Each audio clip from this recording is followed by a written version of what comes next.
Good evening, everybody. I'm Kath Lloyd, lifestyle change stress relief expert, and it's Wednesday evening. It's 8 o'clock, and it's Let's Talk time. So tonight's subject of Let's Talk is how do I get the real me back?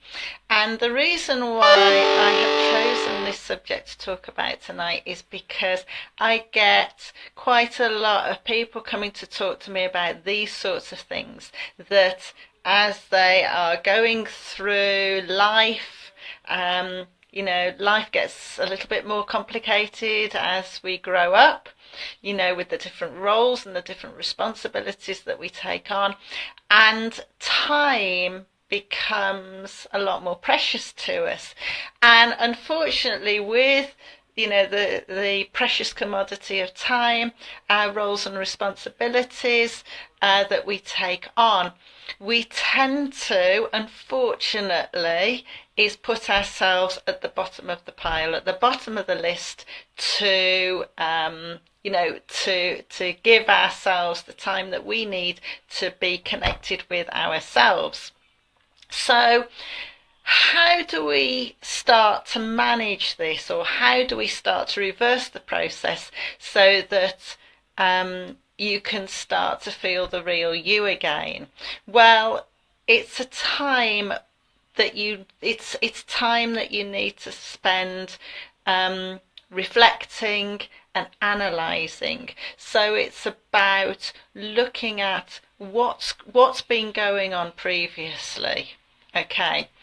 Thinking about and questioning yourself over, when did you think that it started? Okay. And that can be quite a difficult one, because sometimes these changes happen, very, very gradually, minute little changes that you don't necessarily notice. But I think it's an important question to ask yourself, because then you will see the connection with the other things that have been going on in your life. So, so when did you think it started to change? When did you begin to notice the changes, and what is the difference? Because, of course, we're changing all of the time, and we don't realize these changes because they are so small. So it's trying to work all of these different things out so that you can really start to decide what do you want to be different. That's really, really important. If you don't like what you are today, or you're not happy with what you are today, or you feel you're not as connected with yourself as much as you would like to be today, it's what do you want instead? All right. And for a lot of people, that's a very difficult question, because it's easy to know what we don't want, but it's a bit more difficult to start realizing what we do want instead. Okay, so how do you work that out? Well, one, it's about there's various different things that you need to do. And hi, Anne, lovely to see you here. And you've got to find which order that you want to do it in, because it's going to vary for different people. All right, so I'm going to talk about them, and then I think it's very much up to you to start working out which you want to do first. Okay, so one, you need to look at and start writing things down, whether it's in mind maps or it's in lists. Personally, I love mind maps because you can be more creative about it. Is, what do you like doing? Okay, what do you like doing now? What did you like doing before? What is missing out of your life that you like doing? And when I say about being creative, you can use all of these different sections in different colours so that they can really stand out, and you can start to see the differences between them a lot more clearly. So, yeah, looking at what you like to do, what you're not doing that you like to do, what do you want to be doing instead, because all of these will have a huge impact on how you feel. All right. And what we're trying to connect with, again, is what's really missing inside of you that you want to get back. Okay, so that's one thing that you need to do. The other thing that you need to do as well, because, and now this is really, really important, because we could be saying, well, yes, I want to be going and do charity work for the Red Cross out in disaster zones, but then you've got you're a single parent and you've got two small children at home, and perhaps you've got a full-time job. And so that, at the end of it is really, really important to start working out what your values are in life. Okay. And I'm not talking about the secondary values, I'm talking about the core values. And just to sort of help here, and so that I know what you understand is, if you don't understand the difference between secondary values and core values, then please say. But as well, I don't want to be reiterating stuff that you already know, because that I don't want to be patronizing to everybody. Okay. So it's looking at your core values. What is important to you? Because that is vital. Because any decision that we make in life is going to have an effect on our values in life. All right. And so if you understand what your values are, it will help you make a decision about how you're going to start implementing the things that you want back in your life that you didn't have before. All right. Now, some people I talk to, it may be more family responsibilities that you have taken on.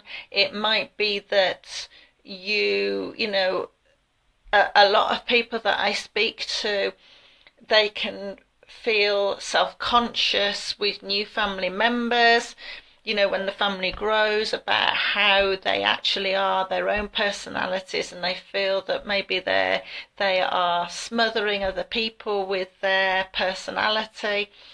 But at the end of the day, it's about communication. All right, so it's about not only communicating with yourself through your reflection and your analysis, and looking at what qualities are perhaps missing from your life. On the creative side, what's missing in your life, perhaps the feelings and the thoughts that are missing in your life, but also about your values, and where you stand with everything. Because yes, our family is important to us, and we don't want to upset anybody, or if it's your job, for example, or friendships. But at the same time, we've also got to be authentic as well. We've got to be our real us, because if we're not our real us, how are we living an authentic life? And this is all about self-expression, isn't it? And if we feel we're not comfortable at expressing ourselves correctly, then are we with people for the right reasons, perhaps? And that's a difficult one when you're talking about, family, because often we're thrown together, and we want everybody to be happy. But when I talk about communication, it's also about communication with them. Because if you feel that you're bowling people over with a part of your personality, that might only be what you're thinking. It might not actually be what they're thinking at all. And this is us presuming that we know what other people think and feel about ourselves. And so, yes, it might be a difficult topic to bring up and a difficult conversation to have, but surely it's better to have that difficult conversation and find out what other people's thoughts and feelings are really like, so that you can be authentic, you can be your real self, and you can show your true colours. And actually, you might be hiding something and reserving something in the background that actually might be a really fantastic quality, that is really useful to everybody, or it enlightens people's lives, or it helps other people to express themselves properly. So these are the things that are so important with finding our true self, finding what's missing in our lives so that we can be a whole and rounded person again. And actually, this is a fabulous time of year to do it because, we're so close to the end of 2017. And what a fantastic time just to spend a bit of time reflecting on, not just this year, but if you've never done it before, then the previous years as well, so that you can start the next year really concentrating on what's important to you, what you want to be different, how do you want it to be better? Because at the end of the day, and I know I'm stating the obvious here, every year that goes by we're getting a year older. Surprise, surprise, we're getting a year older. So why waste any more time not being the real you? And at the end of the day, if you're not hurting anybody, if you're not putting anybody at risk, then why is not being you and not a reasonable request on yourself? Because it might be the only person you're hurting is yourself if you're not being the real you. And I said at the beginning of this session that time is precious, and it is actually very, very precious because you don't know you don't know what's around the corner. We can reflect on today and yesterday and all of those years that have happened in the past, but tomorrow we can only sort of plan for tomorrow and the week after and the month after and the year after. But until that actual time comes, we don't really know what we are given to work with. And if there's something that is important to you, well, if you know what that is and you haven't got it in your life, at least you can start working towards it and do some planning to help get it back into your life so that you can be that authentic self again and give. Because if you're being your authentic self, then you're giving so much more to a lot of people, and when you give out, you get a lot back as well, because people will really respond to it. And this is where the communication process is really, really important, because like I've talked about on other Let's Talks, it isn't about what we're actually saying, because what we're actually saying, only a tiny minority is actually listened to or heard. It's about how we express it, with our tone of voice and with our body language, and that's what is listened to. So if we're not being authentic, then people aren't connecting with us because we're not communicating it properly. I hope that makes sense, because communication is the key. And I know I talk to a lot of people about communication. I talk to a lot of my friends about communication, and I don't always get it right. And a lot of my, really good friends remind me of what I should be doing. When you're in a difficult situation, you forget what you should be doing sometimes because you're so caught up in all the other issues. And so, that's another actual good point is, if you've got some good friends and you trust their judgment, then go to them and ask them what is, ask them to be honest with you, and ask them what is great about you, or what perhaps they feel that could be changed. Because at the end of the day, the friendships that you build, the good ones that you build, are built up on trust and respect. and openness and honesty. And so, who better to go to, than your friends, because, they're the ones that are going to give you the great information to help support the other work that you're doing around yourself, the other work around your values, when you're analysing and reflecting on what's going on through the past. And that's what a good, great support network is about, isn't it? It's about having the opinions of people that you trust and respect to help you move forwards in the way that you want to be. So look at what it is that's missing. Look at what you want instead. Reflect and analyze on, what perhaps has got in the way of you being your authentic self, or the things that you are missing in your life, so that you can start to plan and work things out, and to start finding the right communication techniques, not only with yourself but with other people, so that you can start putting things into place again. So I hope that makes a little bit of sense. But what I've actually got lined up and ready to go now is I've got my top 10 tips on keeping yourself sane, and that is a 10-day mini e-course.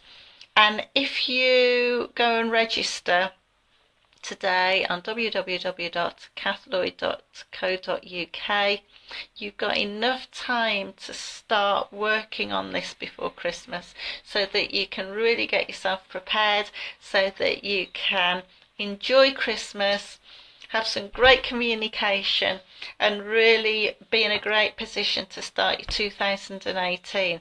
So it's 10 tips over 10 days, and each tip comes 10 consecutive days, comes into your mailbox. They don't take long to do, and these are the things that I do with myself. These are things that help me keep sane when things are going pear-shaped. These are things I use to help me. Okay. And then, of course, the other thing I've got my book, which is a bit back to front, I'm afraid. So When Dad Became Joan, Life with My Transgender Father. So that is out now. So that is on my website, or you can buy it off Amazon, and it's also on Kindle as well. And it has got, in my book, it's in two parts. You've got the story in part one, and then the strategies in part two. And again, the strategies in this book will help in all sorts of different scenarios. The strategies aren't just there to help with, a particular issue. They help all across the board. So that's why they're there. So, yes, if you've got any questions, then please put them in the comment box at the end of the video. And then we've got one more Wednesday until Christmas, or one more Wednesday that I'm going to be doing a Let's Talk before the end of the year. And that is going to be, how do I find time to relax? Now, this is going to be very poignant for a lot of people who are preparing for the perfect Christmas. I was watching Nigella Lawson the other night, preparing for the perfect Christmas, and we have huge expectations about Christmas, but it's all about finding time to relax. And it isn't just about Christmas. This is about, the rest of the year. So please join me next Wednesday, 8 o'clock, live on Facebook for Let's Talk. How do I find time to relax? And have a lovely evening, and I'll speak to you next week. Bye bye.